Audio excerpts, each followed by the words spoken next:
Growing up, I had dreams and aspirations, but always felt like I was a kid that didn't fit in. For the most part, I wasn't a bad kid, but when I made the transition into adulthood, I turned to the streets for guidance. This led to getting locked up in juvenile hall, doing time at CYA, and eventually a 121 sentence in federal prison. I had a lot of time to think and reflect during my federal sentence, so I share with you what I learned, hoping I can positively influence someone else's life with Prison Talk. Got another question for you from one of our viewers. Getting lost in the system, diesel therapy, what is that? Diesel therapy, it's a fucked up situation, man. It's basically when they want to put you under a disciplinary action, and you ride the bus from institution to institution. Every time they have a transfer somewhere, you are just there in the layover facility. You don't ever get checked into that particular institution, and you just keep getting back on the bus. And I mean, I've heard of guys being on diesel therapy for up to a year. You know, it's no joke. You're basically shackled down. Your food, your stomach is all fucked up because you're eating old sandwiches and apples and stale milk. And then you're sitting in this fucked up bench seat that you're not comfortable.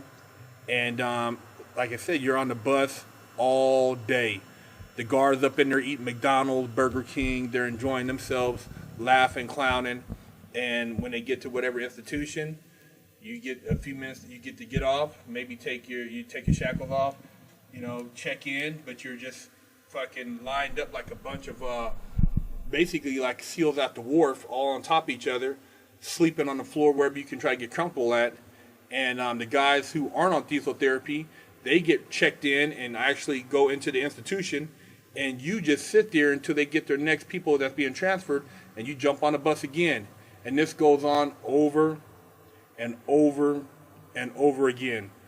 And I've seen guys start off in California, end up all the way on the East Coast, and come all the way back from the East Coast, New York, back to California before they got off the diesel therapy. And it's fucked up. You know what I mean? You can't get no mail.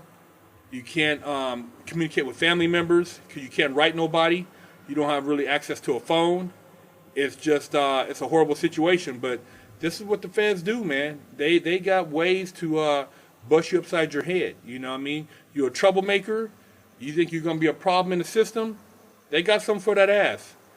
State, because the state, is usually limited to just that state, it's a little bit different. But I know in the feds, it's, they can house you wherever they want to house you within the United States. So you can go for a ride and hit every state if you want to, if they want you to hit every state. It just depends on who you pissed off. So yeah, diesel therapy, man, and like I said, you're shackled. You're just like this. You're eating, trying to move your chains and with your food and the sandwiches. You got that, like I said, it's old bologna. Maybe some mayonnaise, maybe not. They don't give a fuck. And ain't nobody giving a fuck about your nutrition, whether or not you're constipated. You got to deal with it, And that shit, like I said, it's brutal. So yeah, diesel therapy does go on, and I've seen, like I said, I've heard of guys be on diesel therapy for up to a year, up and down the coast. So yeah, it goes down in the feds, and it's fucked up.